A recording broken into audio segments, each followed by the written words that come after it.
Seat नहीं चाहिए, deputy CM चाहिए। नहीं, ऐसा नहीं है। देखिए आप महागठबंधन में आज के डेट में तेजस्वी यादव के बाद अगर वोट बैंक किसी पार्टी के पास है तो वीआईपी के पास है। निर्वाचन आयोग पदाधिकारी जो है वो अपनी मनमानी कर रहा है, नहीं सुन रहा था, इसलिए हम ऐसा बोले। एमओआई समीकरण भी है, प्लस पिछड़ी अति पिछड़ी जाति भी हमारे सपोर्ट में है। हम क्षेत्र में दौरा कर रहे हैं। गौड़ा बराम सीट, वो सीट जो इस बार विधानसभा चुनाव में बहुत हॉट सीट मानी जा रही है, और उसकी वजह है यहां दोस्त वाली फाइट या फ्रेंडली फाइट की बात कही जा रही है।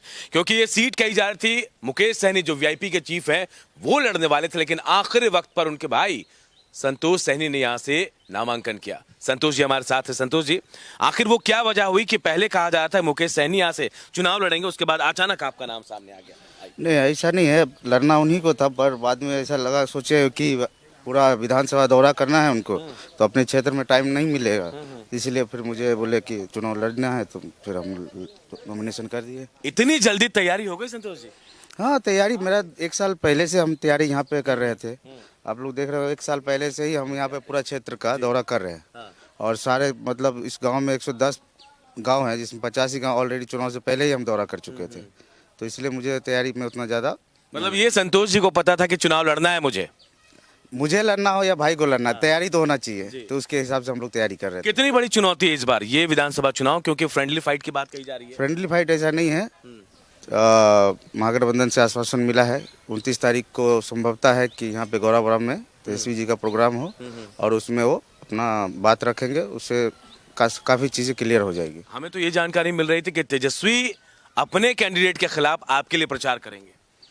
वो करेंगे, क्योंकि कैंडिडेट, देखिए कैंडिडेट वो बने हैं, नॉमिनेशन किए हैं, लेकिन अगर आप महागठबंधन के हिसाब से अगर देखें तो गौराबराम सीट बट गठबंधन में वीआईपी के सीट वीआईपी के पास है, तो वीआईपी के पास अगर गठबंधन में सीट है तो जो ओरिजिनल कैंडिडेट है तो हम ही हैं, तो उसके लिए तो उनको आना है।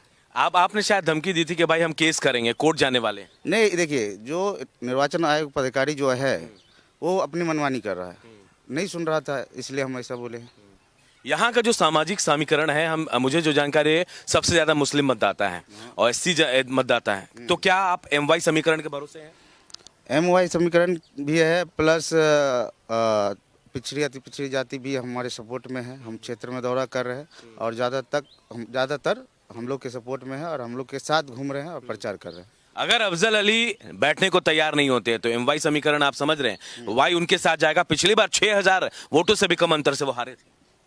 नहीं, अब देखिए, अभी जनता मालिक है, उनको तेजस्वी यादव जी आएंगे और भी बड़े बड़े नेता आएंगे, प्रचार करेंगे, फिर जो जनता मालिक है उनको निर्णय लेना है कि महागठबंधन के उम्मीदवार कौन है, उनको सपोर्ट करेंगे। और हम लोग क्षेत्र में भी जहाँ जहाँ घूम रहे हैं, यादवों में घूम रहे हैं, मुस्लिमों में घूम रहे हैं, उनका एक ही कहना है कि मैं साइलेंट बैठा हूँ, आप क्लियर कीजिए, जो उम्मीदवार होगा हम उसके साथ जाएंगे। दो लोगों की लड़ाई में तीसरे को फायदा होगा ऐसा लग रहा है, क्योंकि अब तक जो स्थिति बनी है कहीं ना कहीं, अब स्वर्णा सिंह तो है नहीं, उनके हस्बैंड है। हाँ, अब देखिए अब क्या होगा नहीं होगा वो तो जनता मालिक है, वो बताएंगे। उतना ज़्यादा मुझे आइडिया अभी जो देखने को आ रहा है, लेकिन हमारे पक्ष में ही सारा चीज़ चल रहा है, और उसी के हिसाब से सब कुछ ठीक रहा है। संतोष हर चुनौती के लिए तैयार है? हर चुनौती, या फिर संतोष कर लेंगे? संतोष नहीं, मैं कभी संतोष हमेशा लड़ने के लिए तैयार रहता है। अगर मैं कहूं कि डिप्टी सीएम को लेकर बातचीत हो रही थी, बिना सीट बटे ही मुकेश जी ने डिप्टी सीएम का पद मांग लिया कि भाई मुझे डिप्टी सीएम चाहिए। बहुत आलोचना भी, विरोधी कह रहे हैं कि भाई सीट नहीं बटी,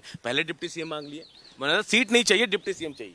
नहीं, ऐसा नहीं है। देखिए आप महागठबंधन में आज के डेट में तेजस्वी यादव के बाद अगर वोट बैंक किसी पार्टी के पास है तो वीआईपी के पास है, तो अगर डिप्टी सीएम का तेजस्वी जी चेहरा है, तो अति पिछड़ा के नाते मुकेश सहनी ही डिप्टी सीएम का चेहरा है, इसलिए डिप्टी सीएम का घोषणा कर रहे थे। ऐसा क्यों होता है संतोष जी कि आप जीत कर तो आते हैं, विधायक छोड़कर चले जाते हैं वीआईपी को? वो पुरानी बात थी। अब जो अभी जो है सब अच्छे से हो रहा है, और अपना पार्टी के अपने बहुत सारे लोग आप देखे होंगे, 15 सीट में 7 सीट हम अपने समाज के लोगों को दिए हैं, और वो मजबूती से चुनाव लड़ रहा है। इस बार ऐसा कोई हालात नहीं होने वाला है, जो भी होगा बहुत अच्छा होगा। ये क्या एफिडेविट कराएंगे भाई आप चुनाव लड़ रहे हैं मेरे पार्टी से, छोड़ कर नहीं जाएंगे? कोई ऐसा प्रूफ क्या अभी कुछ इस पे कोई तो हो नहीं सकता है। वो तो ये कैंडिडेट की बात कर रहे हैं, सरकार बदल जाता है कभी भी, तो कैंडिडेट का क्या करना है। तो मतलब आप तैयार हैं, चाहे जो भी होगा? जो भी हो जाएगा हम तैयार हैं। आपकी तैयारी है। चलिए, सवाल मेरा एक दो और भी है आपसे। इस बार आपको क्या लग रहा है, मार्जिन क्या होगा जीत का? मार्जिन तो नहीं, लेकिन बट 100% श्योर है कि महागठबंधन की इस बार सरकार बनेगी। सरकार बनाएगी। 100%। कल एक विवाद हुआ था तेजस्वी को लेकर नायक वाला पोस्टर का। आपको लगता है कि जननायक और नायक कोई और हो सकता है कर्पूरी ठाकुर के अलावा? नायक का मैंने अभी कुछ देखा नहीं, क्योंकि मैं दिन भर क्षेत्र में रहता हूँ, तो इसके बारे में जानकारी नहीं एक है। पोस्टर लगाया तेजस्वी यादव का जिसमें कहा गया कि आज का नायक और उनका पोस्टर, और इस पर विरोधी जो आपके बीजेपी खेमे के लोग हैं, एनडीए खेमे के लोग कह रहे कि नहीं, नायक नहीं खलनायक है वो, नायक सिर्फ एक ही है, जननायक कर्पूरी ठाकुर। कर्पूरी ठाकुर जी तो हैं ही, पर बदलाव आगे अगर पीढ़ी अगर बढ़ता है, अगर वो अच्छा काम करता है तो उनको भी बोला जा सकता है, इसमें तो कोई दो राय नहीं है। बट जो है वो तो है ही। तो इस बार जीत के लिए सुनिश्चित है संतोष जी? 100%। चलिए, बहुत बहुत शुक्रिया और शुभकामनाएं आपको आपके चुनाव के लिए।